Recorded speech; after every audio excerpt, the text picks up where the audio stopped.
Shalom Bapak Ibu Saudara yang dikasihi Tuhan. Selamat pagi. Hari yang cerah ya hari ini.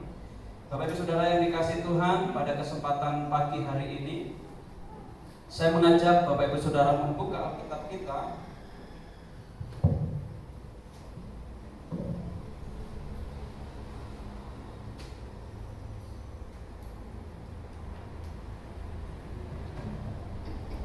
di dalam 1 Samuel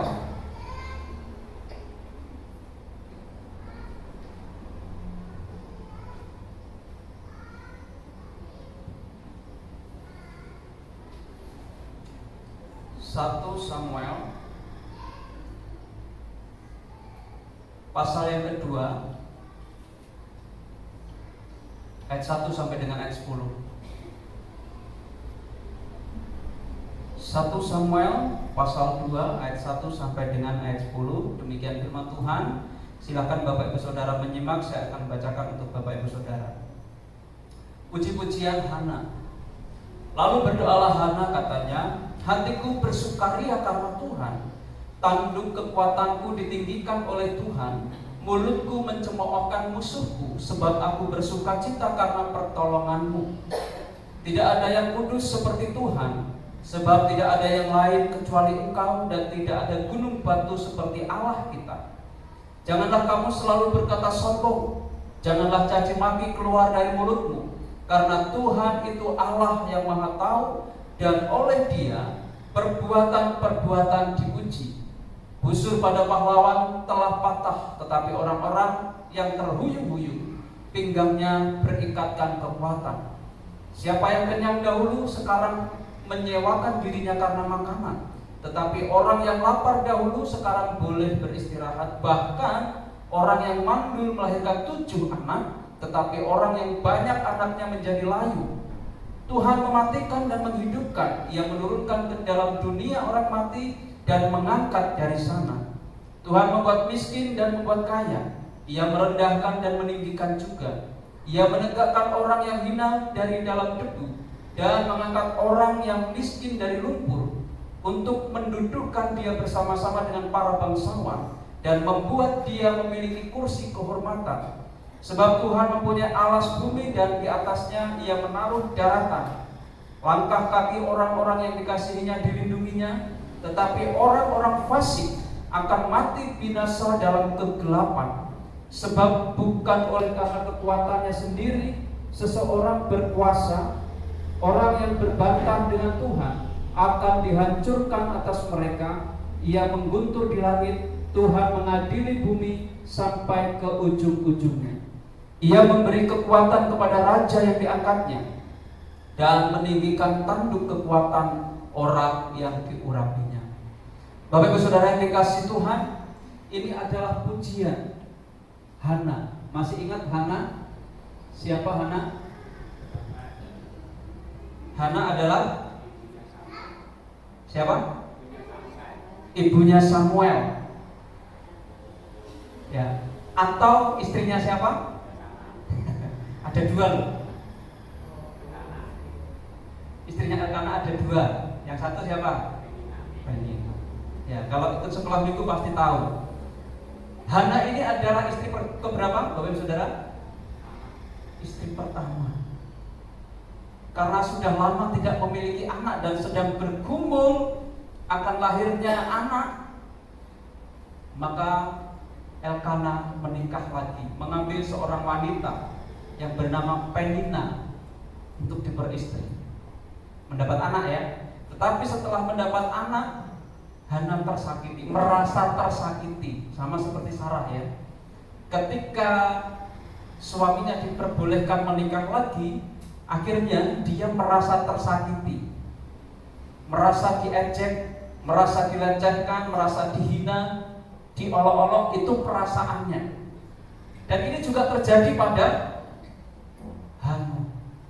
Nah, Bapak Ibu Saudara yang dikasihi Tuhan, tetapi Hana tidak tinggal diam. Ketika hal itu terjadi padanya, lalu ia mengambil satu langkah untuk dirinya bisa mendapatkan apa yang ia inginkan. Apa yang ia lakukan? Yang dilakukan oleh Hana. Dia datang kepada Allah. Untuk apa? Berdoa. Ada seorang imam. Ada seorang imam itu ya yang datang kepada Hana. Siapa? Imam Eli. Ia datang dan ia melihat Eli sedang apa? Disangka bahwa Hana ini sedang mabuk oleh anggur. Kok komat kamit mulutnya seperti baca mantra. Dan disampaikan oleh Imam Eli, apa katanya? Pulanglah. Enggak baik, engkau sedang mabuk ke sini. Lalu apa yang disampaikan oleh Hana? Saya tidak sedang mabuk, tetapi aku ini sedang mencurahkan isi hatiku kepada Allah. Aku seolah-olah diperlakukan dengan tidak adil. Aku seolah-olah diejek, dihina, dan lain sebagainya. Karena apa? Karena aku mau dulu. Setelah penggenapan itu terjadi, kata Samuel, pulanglah. Tuhan akan memberikan apa yang kau doakan. 1 tahun kemudian, si Hana ini akhirnya mengandung dan melahirkan seorang anak yang bernama Samuel. Siapa? Artinya apa Samuel? Apa Bapak Ibu Saudara? Guru-guru sekolah minggu, murid-murid sekolah minggu? Apa artinya Samuel? Enggak tahu? Hah? Aku telah memintanya kepada Tuhan. Ini arti nama Samuel. Jadi kalau Bapak Ibu Saudara bergumul hadirnya seorang anak dan Tuhan memberikan beri nama Samuel, tidak harus ya. Nah, ini janjinya. Hana memiliki janji, nanti kalau anak ini sudah lahir akan kupersembahkan kepada Tuhan. Anak ini milik Tuhan. Makanya sebagai orang Kristen, Bapak Ibu Saudara, semestinya, seharusnya ketika melahirkan, anak itu dibawa kepada Tuhan, dipersembahkan kepada Tuhan. Supaya apa? Karena anak ini milik Tuhan. Sama seperti saudara dan saya milik Tuhan. Makanya harus diserahkan kepada Tuhan. Terserah Tuhan mau diapakan anak ini. Dipakai sebagai alatnya, menjadi kesaksian. Makanya dari itu Bapak Ibu Saudara, serahkan kepada Tuhan. Semua itu berasal dari Tuhan, maka harus diserahkan kepada Tuhan. Anak itu titipan, bukan milik saudara. Saudara tidak punya hak atas anak-anak ibu Bapak Ibu Saudara. Yang berhak siapa? Tuhan. Saudara hanya bisa mengarahkan, menuntut, membimbing, tapi hak milik Tuhan. Nah Bapak Ibu Saudara, ketika Hana sudah menggenapi nazarnya, dia sudah mendapatkan apa yang dia inginkan, dia harapkan dari doanya. Anak ini dibawa ke rumah Allah, diserahkan kepada seorang imam yang bernama Eli. Anak ini sudah menjadi milik Allah, maka anak ini kupersembahkan kepada Allah. Samuel. Nah Bapak Ibu Saudara yang dikasih Tuhan, lalu di dalam doa dan puji-pujian mengucap syukur kepada Tuhan, ini yang disampaikan oleh Hana. Ayat 1 sampai dengan ayat yang ke-10. Di dalam kelemahannya ada kekuatan Tuhan. Kalau saya membahasakan, di dalam penindasan yang sedang ia alami, ada kekuatan Tuhan yang menolong.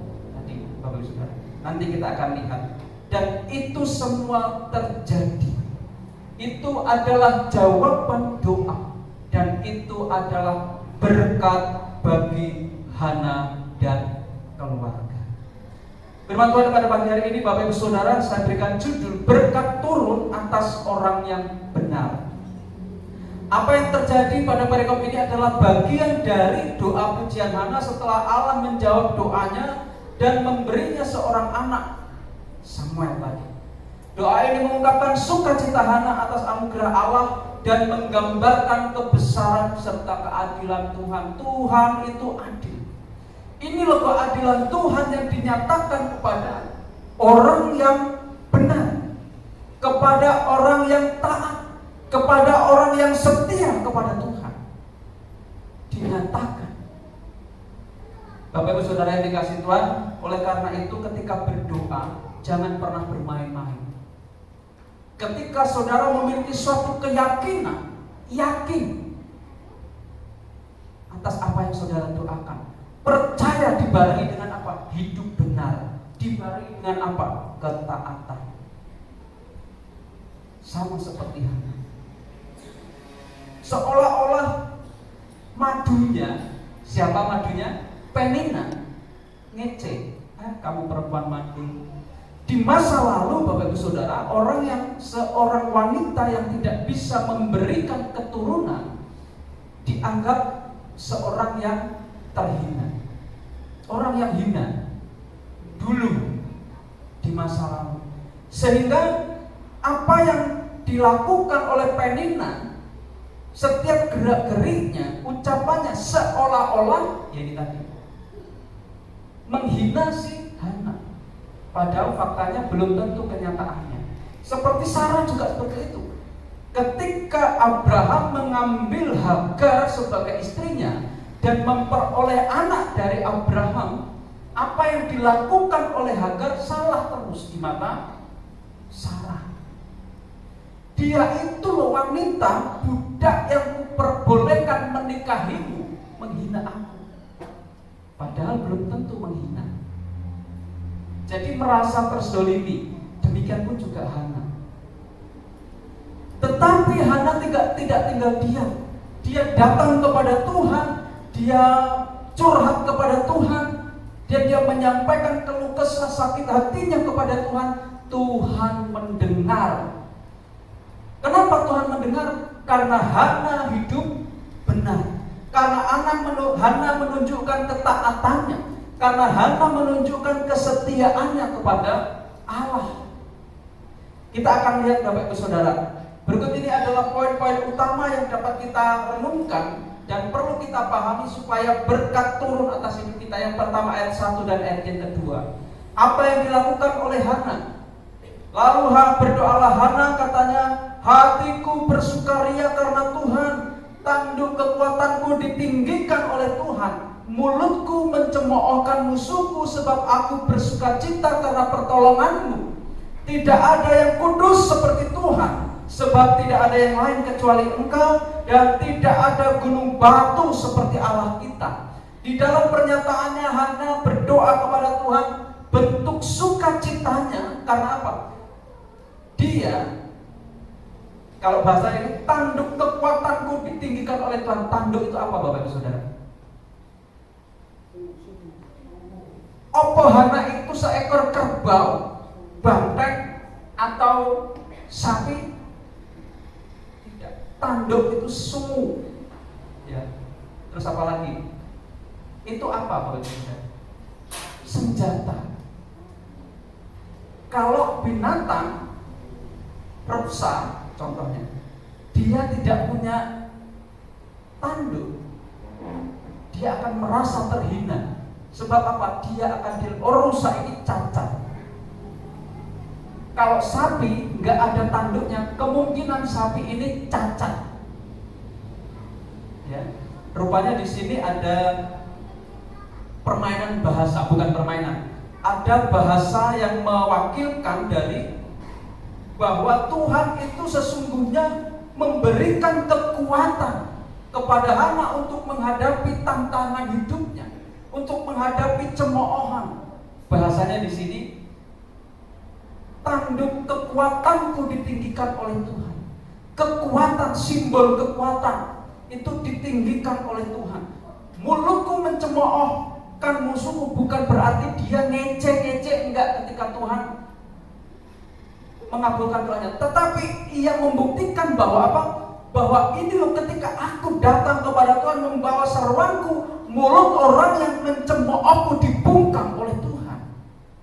Jangan menyalahartikan, oh ngece-ngece, enggak. Tetapi di sini Allah membungkam mulut orang yang mencemooh Hana. Dari apa? Dari hubungannya dengan Tuhan. Yang pertama, apa yang dilakukan oleh Hana? Dia datang kepada sumber berkat. Hana melalui doanya dengan memuji Allah yang telah memberikan kekuatan dan memberkatinya dengan anak. Dia menyatakan bahwa tidak ada yang seperti Allah. Di ayat yang kedua, Allah yang kudus dan luar biasa kuasanya. Ia adalah Allah yang menjadi semua menjadi ada, dan hal sekecil apapun tidak luput dari pandangan Allah. Allah senantiasa memperhatikan umatnya, termasuk pergumulan umatnya. Satu, umat itu yang benar, umat itu yang taat, umat itu yang setia. Ini pasti tidak luput dari pandangan Allah. Nah, Bapak Ibu Saudaraku yang dikasihi Tuhan, datang kepada sumber berkat itu adalah cara utama dan pertama yang harus dilakukan. Apa yang dilakukan Hana? Ketika ia mengalami kesedihan yang mendalam oleh karena ia melihat madunya seolah-olah mencemooh. Membalas? Tidak. Justru ia datang kepada Allah, dia berdoa, dia menyampaikan keluh kesahnya, dia menyampaikan setiap hal yang menyakiti hatinya, dan pembalasan itu terjadi dan itu dilakukan oleh Allah. Ini yang perlu kita contoh, Bapak Ibu Saudara. Meskipun ada orang yang tidak suka, ada orang yang mencemooh diri kita, jangan kita langsung membalas. Rugi. Itu bukan hak kita untuk membalas. Tapi datanglah kepada Tuhan, ceritakan semuanya itu. Siapa orang yang menyakitimu, bila perlu sampaikan kepada Tuhan, si A Tuhan, dia menyakitiku. Kalau hidup Bapak Ibu Saudara benar, hidup Bapak Ibu Saudara menunjukkan ketaatan kepada Allah, ada kesetiaan kepada Allah, percayalah, yakinlah dan imanilah, Tuhan akan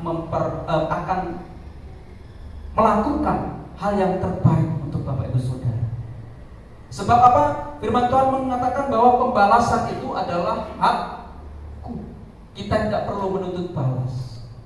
Saudara yang dikasihi Tuhan, datang kepada sumber berkat ini adalah salah satu hal utama yang harus dilakukan saat mengalami situasi apapun juga, termasuk yang tidak menyenangkan.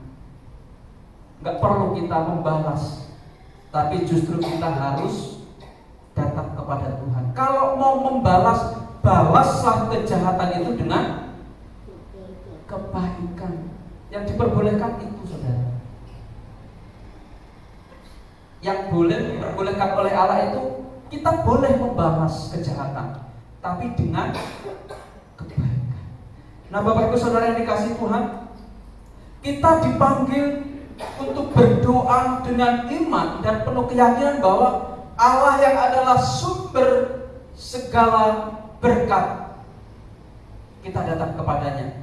Tidak ada yang mustahil baginya, dan Dia tahu yang terbaik bagi kita. Tuhan tahu kok yang terbaik untuk saudara dan saya. Oleh karena itu, kalau ada tantangan dalam hidupmu, datanglah kepada sumber berkat. Engkau disakiti, engkau dilukai, datanglah kepada Allah. Biar Allah yang berperkara di dalam masalah. Amin, Bapak Ibu Saudara. Yang kedua, Bapak Ibu Saudara yang dikasihi Tuhan, ayat 3 sampai dengan ayat yang kelima, janganlah kamu selalu berkata sombong, janganlah caci maki keluar dari mulutmu, karena Tuhan itu adalah Allah yang Maha Tahu, dan oleh Dia perbuatan-perbuatan diuji. Busur para pahlawan telah patah, tetapi orang-orang yang terhuyung-huyung pinggangnya berikatkan kekuatan. Siapa yang kenyang dahulu sekarang menyewakan dirinya karena makanan, tetapi orang yang lapar dahulu sekarang boleh beristirahat. Bahkan orang yang mandul melahirkan 7 anak, tetapi orang yang banyak anaknya menjadi layu. Kenapa terjadi seperti itu? Karena hidupnya tidak benar, karena hidupnya tidak taat kepada Allah, karena hidupnya tidak setia kepada Allah.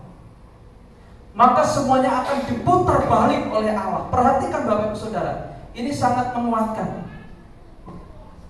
Di sini ada satu perintah, janganlah kamu selalu berkata sombong. Janganlah caci maki keluar dari mulutmu, karena Tuhan itu adalah yang karena Tuhan itu Allah yang Maha Tahu, dan oleh Dia perbuatan-perbuatan diuji. Kalau mau melakukan sesuatu, perhatikan ini Bapak. Perhatikan.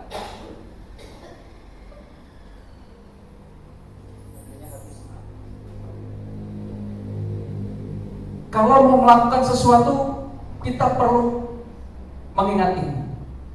Janganlah kamu selalu berkata sombong. Janganlah caci maki keluar dari mulutmu.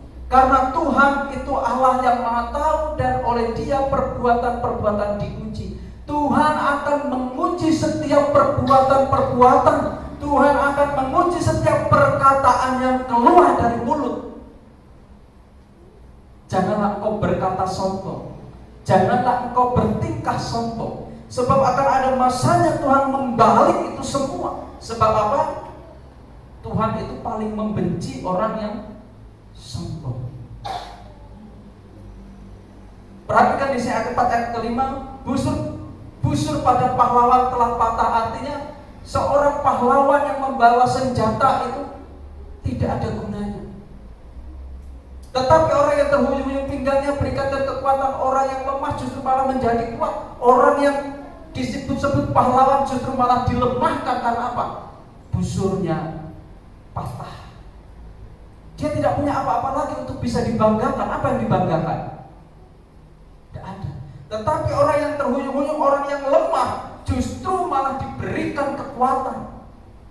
Siapa yang kenyang dahulu sekarang menyewakan dirinya. Artinya apa? Dulu orangnya itu berkelimpahan, berkecukupan, tetapi ketika hal ini tidak ada pada dirinya, hidup benar, taat, setia itu tidak ada pada dirinya, maka Allah akan membalik. Dulu kenyang, sekarang menyewakan dirinya untuk makanan. Artinya apa? Akan dibalik oleh Allah. Engkau yang dahulu hidup enak, tapi karena tidak ada kebenaran di dalam dirimu, tidak ada ketaatan di dalam dirimu, tidak ada kesetiaan di dalam dirimu, maka dibalik, saudara. Dibalik.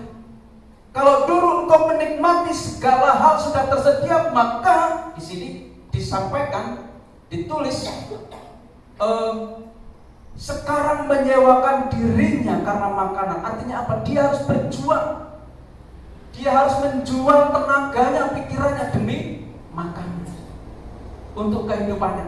Bahkan orang mandul melahirkan 7 anak, tetapi orang yang banyak anaknya menjadi layu. Ini kan dibalik. Orang yang banyak anaknya menjadi layu, tapi orang yang mandul, di situ disampaikan apa? Akan melahirkan 7 anak. Dibalik. Sukacita diubahkan menjadi duka cita, dan duka cita diubahkan menjadi sukacita. Ini hal yang luar biasa. Bagian yang kedua, Bapak Ibu Saudara, yang harus kita lakukan adalah merendahkan diri di hadapan Tuhan. Allah melihat apa yang dikerjakan oleh manusia di muka bumi ini. Allah membenci kesombongan dan kebanggaan manusia, akan tetapi Ia memberi kekuatan kepada mereka yang lemah. Berbahagialah engkau yang merasa lemah di hadapan Tuhan, sebab engkau akan beroleh kekuatan. Ini namanya merendahkan diri di hadapan Tuhan. Tuhan, aku tidak mampu sama seperti Hana. Tuhan, aku nggak sanggup. Tuhan, aku nggak bisa. Tapi di hadapan Tuhan kita mengakui itu. Itu namanya merendahkan diri. Merasa tidak mampu, merasa tidak bisa, merasa banyak hal. Ketika ada hal itu terjadi pada orang yang memiliki 3 hal ini tadi, hidup benar, taat, setia, Tuhan mengubahkan. Bentuk dari merendahkan diri di hadapan Tuhan, justru Tuhan akan memberikan kekuatan, dan Allah menunjukkan kekuatannya kepada manusia yang merendahkan diri di hadapan Tuhan. Supaya apa?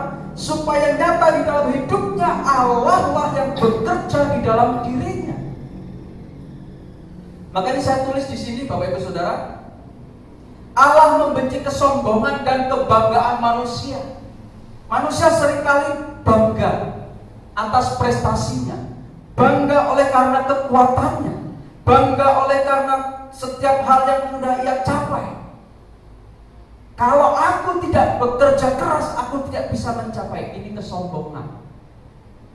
Tapi yang harus kita lakukan, rendahkanlah dirimu di hadapan Tuhan. Kalau bukan karena Tuhan, ini semua tidak akan terjadi. Saudaraku yang dikasihi Tuhan, ini menjadi kesaksian Hana, dan ini disampaikan. Kalau bukan karena Tuhan, siapa lagi? Aku yang dihina, bahkan yang dipandang hina dan terhina, diangkat oleh Allah menjadi orang yang diperhitungkan dengan cara apa? Bisa memberikan keturunan kepada Elkanah. Saudaraku yang dikasih Tuhan, milikilah ini, rendah diri di hadapan Tuhan. Bukan di hadapan manusia ya, tapi di hadapan Tuhan. Kalau di hadapan manusia itu rendah hati, rendah diri itu minder, kecut, mudah pesimis, bukan optimis. Itu masuk ke dalam kategori rendah diri. Kalau di luar negeri ini salah satu kesaksian Bapak Ibu Saudara, salah satu kenalan saya, dia pernah ke luar negeri.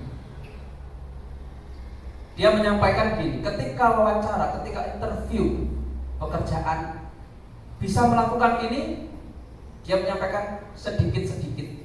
Karpe rendah hati. Bisa melakukan ini, ya sedikit-sedikit bisa.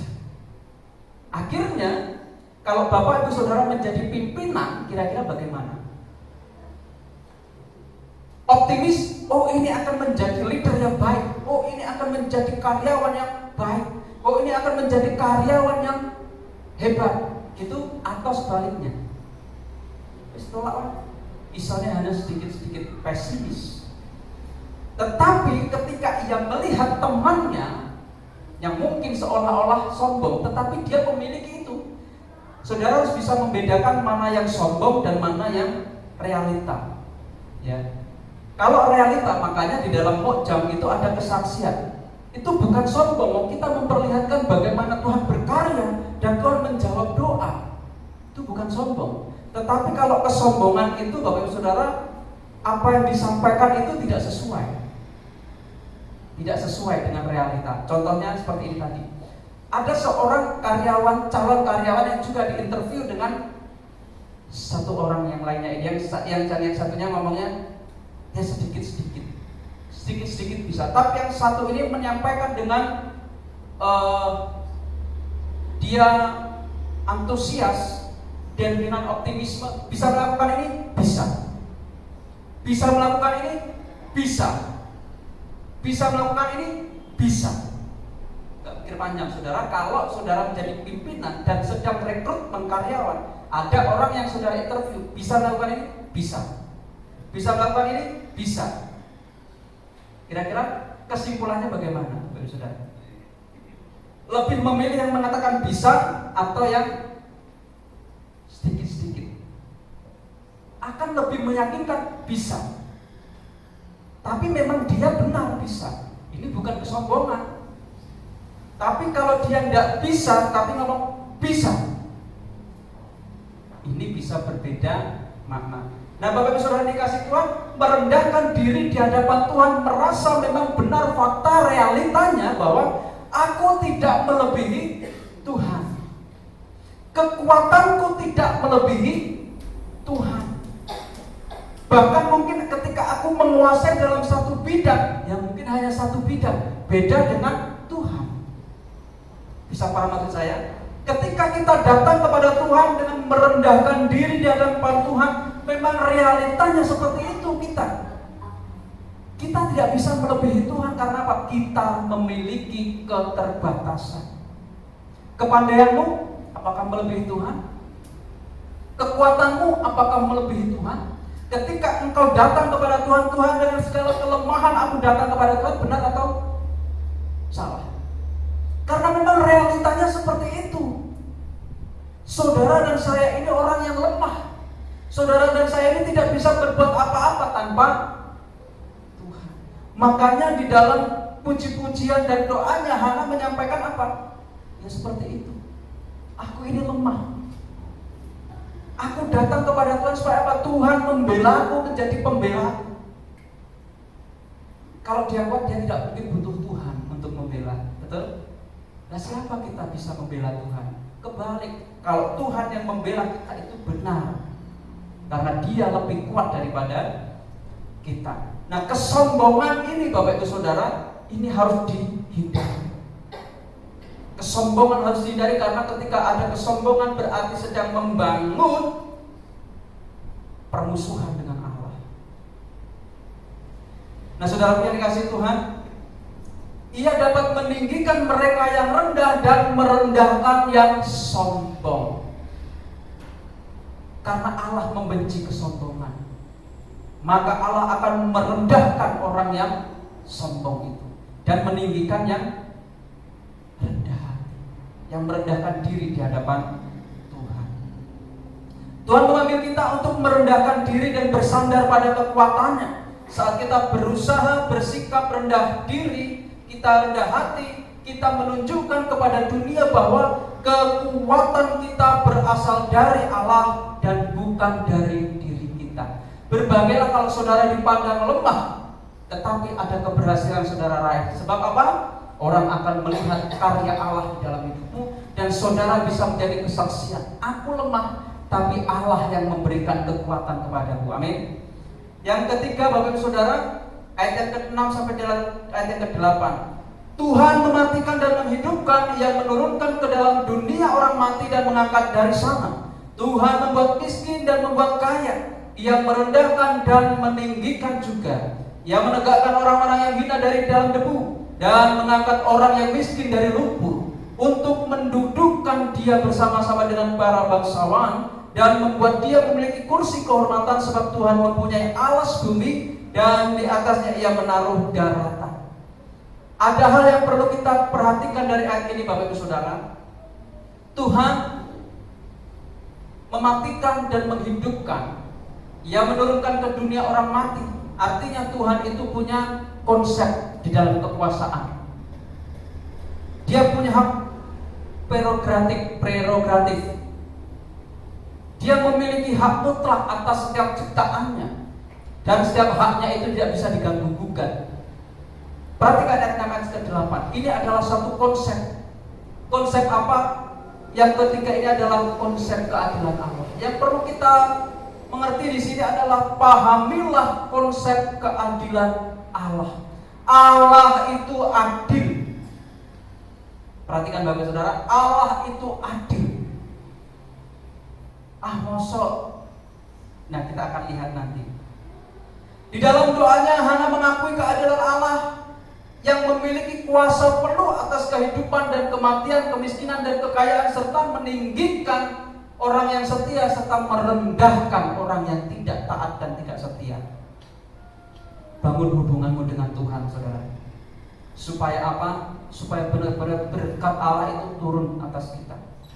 Perhatikan di sini, Tuhan itu punya kuasa atas apapun juga.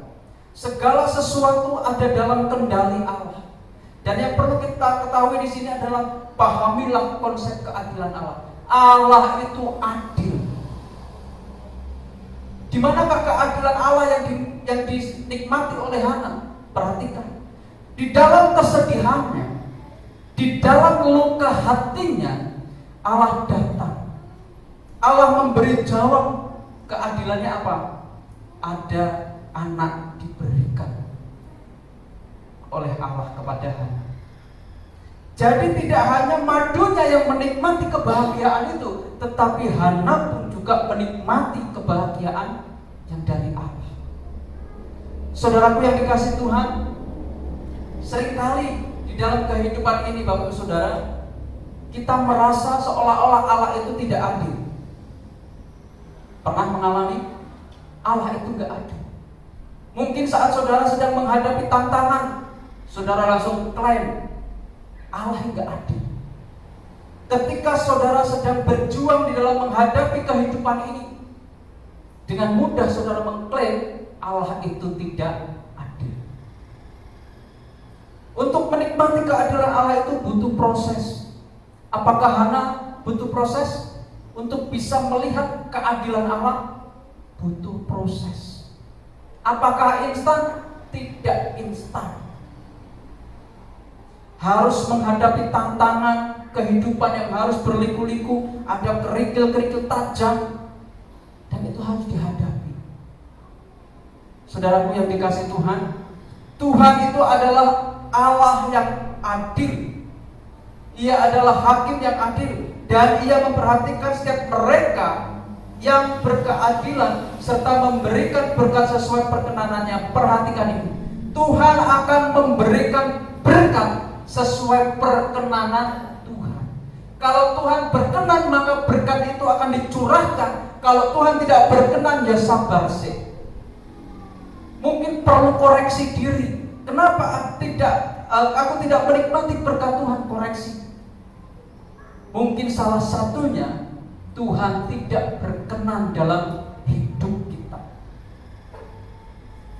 Ada sesuatu yang belum berkenan dalam diri kita yang harus diselesaikan sehingga hidup kita ini bisa berkenan di hadapan Tuhan dan berkat itu tercurah. Dalam kehidupan ini seringkali kita mengalami seperti itu, Bapak Ibu Saudara. Seolah-olah Tuhan itu tidak adil, seolah-olah Allah itu tidak menunjukkan keadilannya. Karena keadilan seringkali kita menilai sesuai dengan pikiran kita, sesuai dengan kebutuhan kita, sesuai dengan pikiran kita, sesuai dengan kemauan kita. Gitu ya. Kita sering menilai Allah itu adil atau tidak itu kalau sesuai dengan logika kita. Maka keadilan itu seolah-olah gak ada dan tidak terjadi karena logika kita, karena pikiran kita yang sering menilai keadilan. Tapi kita coba menilai Allah itu punya hak mutlak. Berkat itu akan Allah berikan sesuai dengan keadilan Allah, bukan keadilan manusia. Berapa persenkah kemurnian keadilan manusia sekarang? Berapa persen kalau kita mau mempresentasikan? Kemurnian kita untuk berpikir adil berapa persen? Bahkan kita tidak mengetahui kedalaman hati, tapi Allah lebih mengetahui. Keadilan Allah itu sesuai dengan apa yang tidak dilihat oleh manusia, yang ada di dalam hati. Saya pernah mengalami ini, Bapak Saudara. Dulu, sebelum saya memahami konsep ini, Allah itu enggak adil. Saya belum diperlengkapi di STBI. Saya punya teman sepelayanan, jealous, iri hati. Teman saya ini Tuhan, saya ngobrol dengan teman, bro, cakai PKMB ya sak-saknya dateng dong-dong gelem dong-dong ora ben mood lek dong mood ya mangkat nek ora ya ora. Sekolah minggu ya aras-arasan, ibadah ya bolong-bolong, lek nek tugas tok baru dia ngangkat ibadah. Tapi berkat itu dalam pemahaman saya apa? Materi. Kok uripe penak? Lho awake dhewe peteng-tengan lho. Melayani Tuhan ya wis sakti wakyah. Setiap kali Pak Pendeta ngomong besok tugas yang bergantikan, oh siap Pak Pendeta. Tapi aku kok biasa-biasa wae. Ini keadilan kita, betul? Ini keadilan yang ada di dalam pikiran kita. Kita menuntut kepada Tuhan. Tuhan, aku lo lebih baik dari dia. Pelayananku yang lebih baik dari dia. Kesetiaanku lo lebih baik dari dia. Tapi kenapa dia lebih baik kehidupannya daripada saya? Golek duit gampang banget, kerja sithik entuk duit akeh, kene peteng-tengan kerja ora entuk duit. Logika yang bermain. Di mana keadilan Tuhan? Betul? Pernah mengalami seperti itu? Saya pernah. Tapi saya sadar betul keadilan itu bukan dari pikiran saya. Tapi keadilan itu dari Tuhan. Dengan melakukan itu saya sharing, saya curhat kepada teman, saya menghakimi saya telah berbuat dosa. Betul? Tanpa saya sadari saya berbuat dosa, menghakimi orang. Betul tak? Saya mengklaim orang ini Tuhan, dia ini jauh darimu loh Tuhan. Padahal realitanya Tuhan yang menilai. Tapi tidak mengesampingkan ketaatan kesetiaan, Bapak Ibu Saudara. Hal yang harusnya baik dilakukan adalah dia menunjukkan kesetiaan yang ketaatan. Tapi ini secara logika. Tapi berkat itu tidak berbicara tentang materi. Perhatikan Hana. Dia beroleh berkat yang luar biasa. Kalau dia harus memilih antara kekayaan dengan anak, mana yang akan dipilih? memiliki kekayaan tapi nggak damai sejahtera, atau dia hidup sederhana tapi ada kebahagiaan, dia punya hubungan yang baik dengan Tuhan. Berkat tidak berbicara materi. Berbicara materi itu rezeki, saudara. Ada rezeki dalam Alkitab ya. Saudara harus bisa membedakan berkat dan rezeki. Berkat itu tidak dicari, yang dicari itu rezeki. Berkat itu diberikan, tapi rezeki itu harus dikejar, harus dicari. Harus bisa membedakan mana berkat, mana rezeki, Bapak Saudara. Semua orang punya rezeki, bahkan di luar Tuhan ada rezeki. Tapi berkat itu dari Tuhan. Nah, Bapak Saudara yang dikasihi Tuhan, pahami konsep keadilan Allah. Jangan memahami keadilan itu dari logikamu, dari penilaianmu. Sebab engkau tidak bisa menilai dari dalam hati manusia, tapi Allah menilai dari kedalaman hati yang paling dalam. Dan ini yang tidak bisa dilakukan oleh manusia. Konsep keadilan itu hanya Allah yang bisa memahami. Kita hanya bisa memahami, tapi itu hanya bisa dimengerti oleh Allah. Yang terakhir, Bapak Saudara, ayat 9 ayat 10. Langkah kaki orang yang dikasihnya dilindunginya, tetapi orang-orang fasik akan mati binasa dalam kegelapan, sebab bukan oleh karena kekuatannya sendiri seseorang berkuasa. Orang yang berbantah dengan Tuhan akan dihancurkan. Atas mereka ia mengguntur di langit. Tuhan mengadili bumi sampai ke ujung-ujungnya. Ia memberi kekuatan kepada raja yang diangkatnya, dan meninggikan tanduk kekuatan orang yang diurapinya. Bagian yang terakhir, yang keempat, adalah setia di jalan Allah. Kita melihat Hana, dia orang yang saleh, dia orang yang taat, dia orang yang setia. Ada doa Hana ya, wanita-wanita. Kalau pria doa Daniel. Doa Daniel. Kalau wanita doa Hana. Doa Hana ya, benar ya? Ada doa Hana, bukan doa Sarah ya. Doa Hana. Saudara yang dikasihi Tuhan, Hana dalam ketiga hal ini dia dibenarkan oleh Tuhan. Dia hidup benar, dia taat, dia setia. Hidup benar, taat, setia bukan kepada manusia, tetapi benar, taat, dan setia ini di hadapan Allah. Dan itu didapati di dalam Hana. Saudaraku yang dikasihi Tuhan, Hana menyatakan bahwa Tuhan akan melindungi orang-orangnya dan memberikan kemenangan kepada mereka yang tiga ini tadi: benar, taat, dan setia.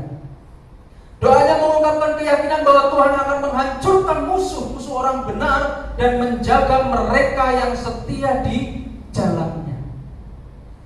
Nah, perhatikan ini Bapak Saudara. Coba koreksi. Sudahkah ketiga hal ini ada pada kita? Hidup benar di hadapan Tuhan, taat di hadapan Tuhan, setia di hadapan Tuhan. Bukan di hadapan pendeta, bukan di hadapan rekan-rekan atau sesama anggota gereja. Tapi ketaatanmu itu saudara tunjukkan di hadapan Tuhan. Kesetiaanmu itu saudara tunjukkan di hadapan Tuhan. Hidup benarmu itu ditunjukkan kepada Tuhan. Dan setialah di jalan Tuhan. Itu tiga hal itu jalan Tuhan, saudara. Setialah dalam hal ini.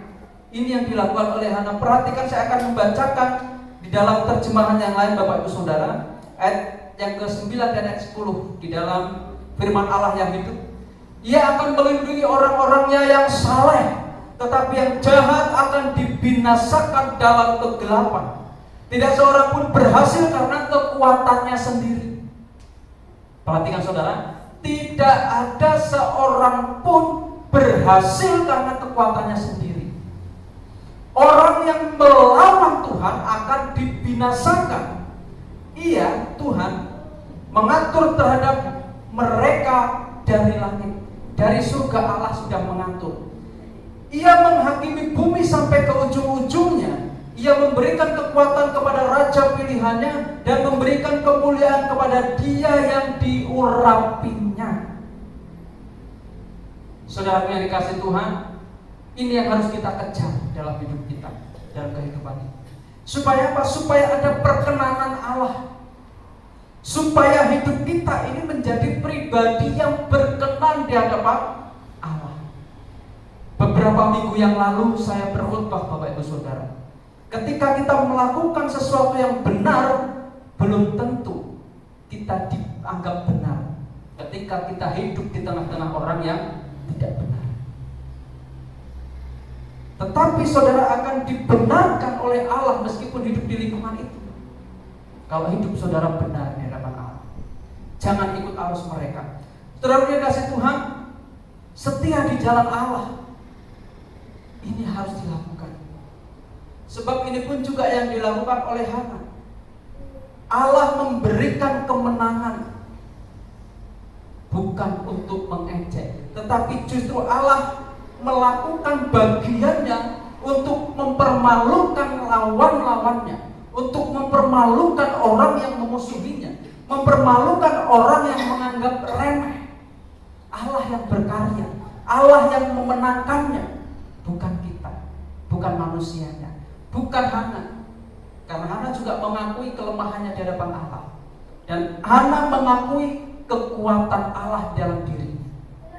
Saudaraku yang dikasihi Tuhan, lawanlah musuhmu.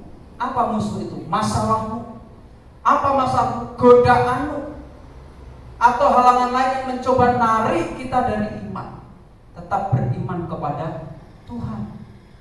Meskipun ada pengaruh-pengaruh dari pikiranmu yang menyampaikan suatu kalimat-kalimat yang mungkin menghilangkan eksistensi Allah dalam hidup.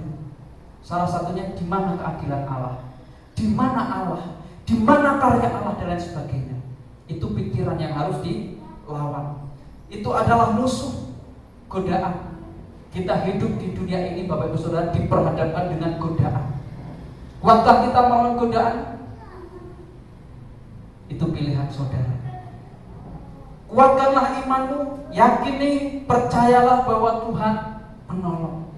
Tetaplah hidup benar di hadapan Tuhan, dan jangan takut menghadapi tantangan, karena Tuhan memelihara kita. Sama seperti Tuhan memelihara Hana, sama seperti Tuhan melakukan perkara ajaib, perkara besar terhadap Hana, itu juga yang Allah akan lakukan kepada kita kalau kita bisa melakukan ketiga hal ini.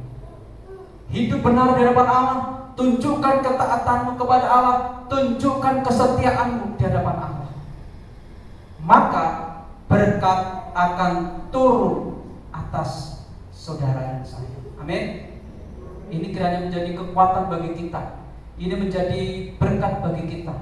Sebagai orang-orang yang dipanggil oleh Allah, kita harusnya tahu bagaimana supaya berkat itu turun atas kita. Bukan hanya melalui doa, tidak menunjukkan kehidupan yang benar di hadapan Tuhan. Doa memang perlu, tapi tunjukkanlah hidup benar itu kepada Tuhan. Maka berkat akan turun atasmu. Hiduplah saleh, taatlah, setialah, maka berkat itu akan turun atas saudara. Kiranya firman ini menguatkan Bapak Ibu Saudara. Kita akan tundukkan kepala kita mengucap syukur kepada Tuhan. Pemain musik saya undang untuk maju ke depan, singer saya undang untuk maju ke depan. Perlu kita merenungkan sejenak, Bapak Ibu Saudara. Allah itu adalah Allah yang adil. Allah itu sumber berkat. Oleh karena itu, datanglah kepada Dia yang adil. Datanglah kepada Dia yang adalah sumber berkat. Rendahkanlah dirimu di hadapan Tuhan, supaya nama Tuhan sendiri saja yang sungguh-sungguh nyata dalam kehidupan. Supaya Tuhan sendiri yang akan menyatakan kekuatannya di dalam hidupmu, sehingga kau akan mengalami, merasakan kekuatan Allah yang ada padamu. Ingat saudara, pahami konsep keadilan Allah supaya kita tidak salah untuk melangkah. Juga Bapak Saudara, setialah di jalan Allah. Sebab itu adalah jalan yang memang harus kita tempuh. Itu adalah jalan yang harus kita lalui supaya kita bisa memahami berkat-berkat Allah yang akan Allah curahkan dalam kehidupan kita. Mengiringi Yesus itu adalah satu keputusan yang baik. Mungkin tidak mudah, mungkin kita harus melewati jalan yang berliku, mungkin juga kita akan menghadapi kerikil, jalan yang terjal, banyak tantangan yang harus kita alami. Tapi percayalah bahwa Allah tidak akan pernah meninggalkanmu. Allah senantiasa akan menolong, Allah senantiasa mendampingimu, dan Allah senantiasa memperhatikan kehidupanmu. Oleh karena itu, kita akan meresponi firman Tuhan ini dengan satu pujian mahkota kehidupan. Kita akan nyanyikan. Saya mengundang Bapak Ibu Saudara untuk berdiri. Dengan sepenuh hati kita akan nyanyikan mahkota kehidupan.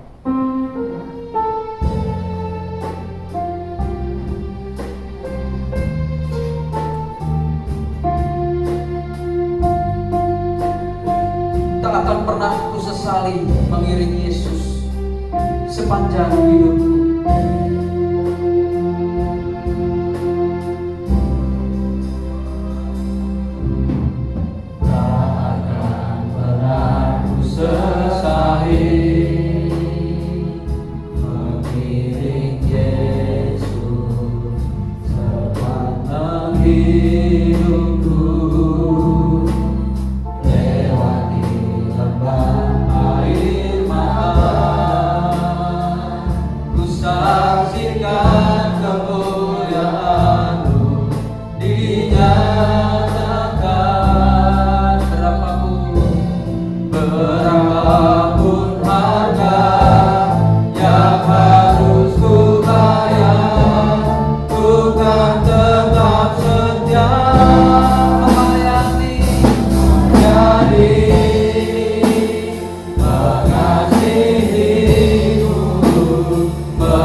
Kami meyakini Tuhan bahwa Engkau tidak pernah meninggalkan kami.